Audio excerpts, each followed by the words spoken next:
Ndiyo. Bwana Yesu asifiwe sana. Ninakusalimu ndugu mpendwa katika Kristo Yesu. Ni matumaini yangu kwamba unaendelea vizuri, buheri wa afya. Na nichukue nafasi hii kukushukuru wewe ambao umekuwa ukituombea katika huduma ya uinjilisti na upandaji wa makanisa. Tumemuona Bwana Yesu akishikamana na sisi, akitembea pamoja na sisi. Tunamshukuru Yesu, kwa kweli maombi yako ni ya thamani sana. Lakini pia nikushukuru wewe ambao una mwito wa pekee kabisa wa maombi na wa pekee kabisa kwa ajili ya usindikizaji au upelekaji wa injili kupitia sadaka yako. Hatuwezi kwenda pasipokuwa na sadaka ama michango kwa ajili ya kufanikisha injili. Tunapotembea tunahitaji kula, tunahitaji kunywa, tunahitaji kupanda gari ama pikipiki. Kuna vyombo vinahitaji kuhudumiwa, petroli, kuna kukodiwa, kuna kusafirishwa. Lakini tunakushukuru wewe ambao umeungana pamoja nasi, michango yenu inafika, tunakushukuru sana. Na naamini kupitia Facebook tunaona kazi inavyoenda na TikTok, kwa sababu tulipiga marufuku kutokurusha hapa picha kulingana na kimo cha imani yetu tulichonacho. Kwa hiyo wala ambao mnafuatilia media kupitia Facebook, TikTok, nafikiri mnaona vitu hivyo. Mungu awabariki sana. Sadaka zenu zinafanya kazi, tunaendelea vizuri kabisa. Watu wanazidi kufunguliwa kwa njia ya imani kupitia Yesu Kristo, kwa kupitia mikutano na uinjilisti wa nyumba kwa nyumba. Mungu akubariki sana, usichoke kutuombea.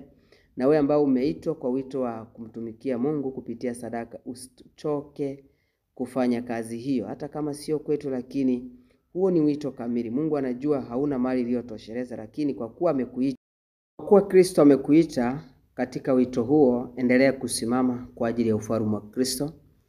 Huo pia ni wito, usiangalie mtu anasema nini, na Bwana Yesu atakubariki. Sasa niwashukuru nyote, hata nyinyi ambao pengine hamkuhusika, sio mbaya. Hii inatokana na wito wa mtu jinsi ambavyo ulivyo. Mungu aendelee kukubariki. Lakini nikushukuru wewe ambaye ni mgeni, umefika mahali hapa, uko mahali sahihi. Kitu tu sasa nachotaka kuzungumuza ni kwamba hebu tujitahidi kusoma Biblia.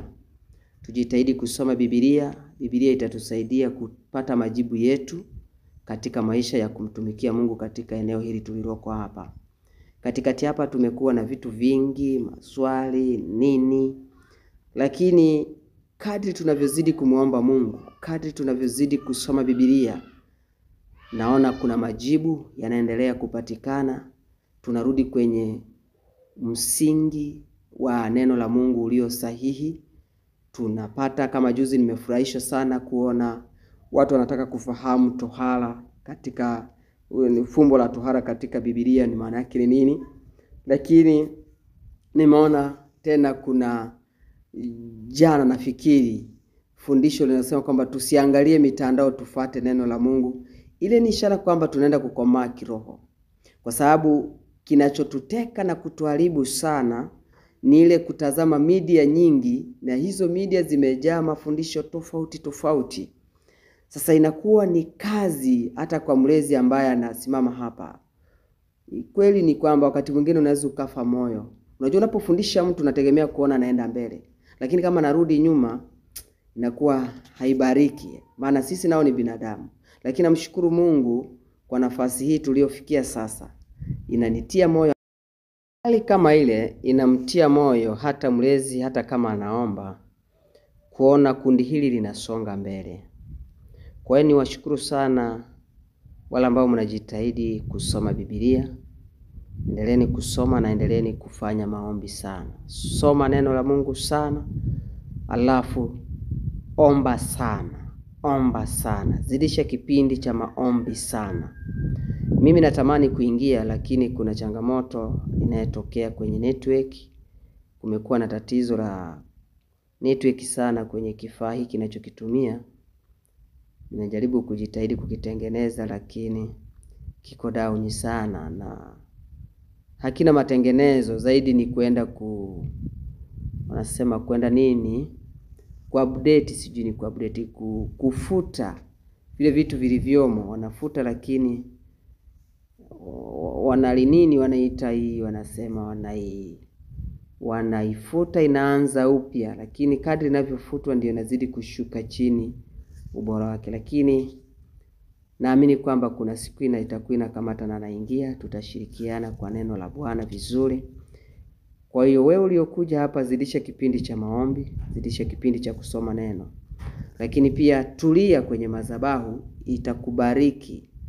Utakapotulia madhabahuni ndipo utazidi kuvuna mibaraka, ndipo utazidi kuvuna neema. Lakini ukiwa huku na kule, sidhani hata kama ukifundishwa neno hapa, tukishirikishwa neno utaelewa, itakugharimu sana. Zaidi ya yote tushikamane na Biblia, mapokeo tuachane nayo. Tushikilie Biblia, maandiko yanasema nini, na uongozi wa Roho Mtakatifu na maombi. Naamini tutafika na tutamuona Bwana, lakini kama tutakuwa wenye masikio ya utafiti.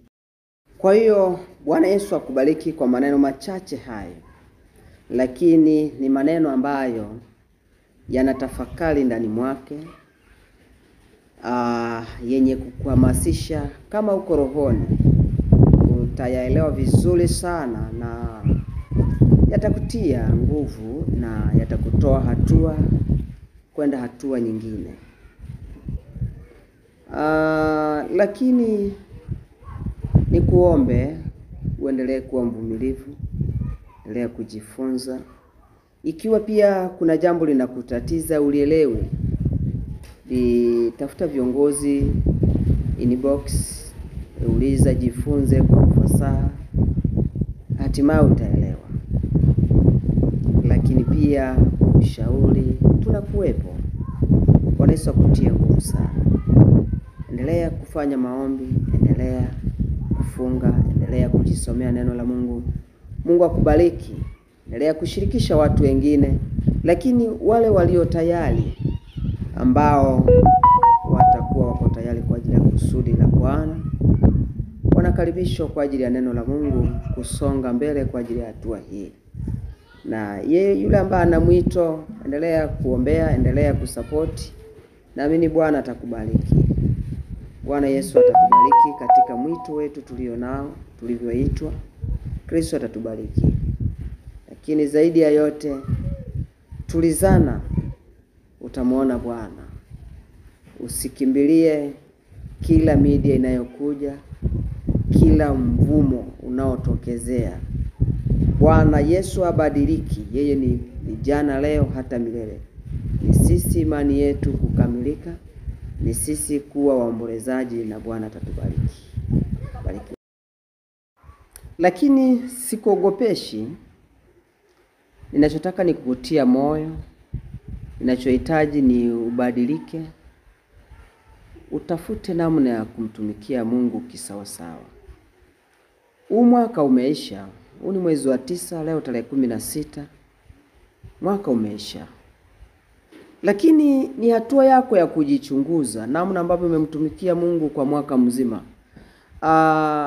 Mkristo ambaye kweli ana kweli ya utakatifu ndani ya Kristo ni mtu ambaye ni mnyenyekevu, ni mtu ambaye ana subira, ni mvumilivu, amepondeka nafsi ya moyo. Hata kwenye mazungumzo tu, akizungumza unamsikia, unamuelewa katika ulimwengu wa roho.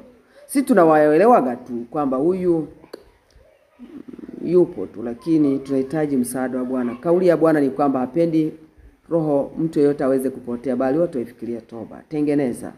Kwa hiyo kama uko mahali hapa, chochote unachokihitaji kiko hapa. Lakini kama una masikio ya utafiti, unaenda na model gospel, unaweza ukaenda navyo, lakini tunahitaji kutulizana kwenye Biblia, tunahitaji kutafuta uso wa Bwana kwa unyenyekevu, tunahitaji kuwa waaminifu katika mambo yote yaliyoko kwenye Biblia. Tutamuona Bwana Yesu akitembea kwenye maisha yetu. Kwa ni kuombe, endelea kusimama. Mimi nimezungumza na wewe kwa upole zaidi, kama mlezi, kama baba. Nikihitaji nikutie moyo uweze kusonga mbele. Sina ashiki zile za mhemko, sina miemko. Hiki kichwa kimeshaona vitu vingi katika ulimwengu wa kiroho na katika mambo ya kidunia. Kwa Kwa hiyo tunahitaji kufanya kazi ya Mungu kwa uweledi kabisa, pasipo miemko ama ashiki ambazo hazina maana. Mungu akuhitimisha kwa neno hili: chochote unachokitafuta katika ulimwengu wa kiroho, unachokihitaji, iwe miujiza, uponyaji, mibaraka, ahadi za Mungu, zote ziko kwenye maandiko. Inategemeana namna ambavyo imani yako imekuwa katika eneo hilo. Hakuna kitu ambacho mtu atakuwa nacho kama hakiko kwenye Biblia. Hakuna unabii kama hauko kwenye Biblia.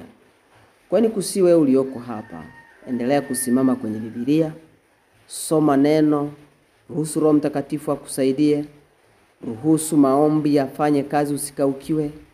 Kuwa mwaminifu kwenye yale ambayo tunajifunza na yale ambayo unayasoma.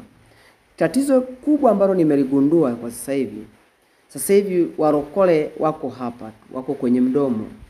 Yaani ni wataalamu wa mdomo, ni wataalamu wa kusema haleluya, ni wataalamu wa kuomboleza, wataalamu wa kunena kwa lugha, lakini hawaishi kama maandiko yasemavyo. Hata hiki kikundi kinachojiita cha watakatifu, nimefanya research ya kumwomba Roho Mtakatifu namna kabisa. Tunahitaji kumrudia Bwana. Tunahitaji kuwa wanyenyekevu kabisa, kufanya toba. Yaani tunachokizungumuza, tunachojifunza, ukitazama katika ulimwengu wa roho, hatuko karibu nacho. Yaani ni jina tu. Kwa tunahitaji, wapendwa, kutafuta uso wa Bwana kweli kweli. Kama umeamua kumtumikia Bwana, fuata yale yaliyoko kwenye Biblia. Tekeleza yote. Hakuna cha dogo, hakuna cha kubwa. Kama umeamua. Lakini kama una act, basi anyway unaweza ukaendelea, lakini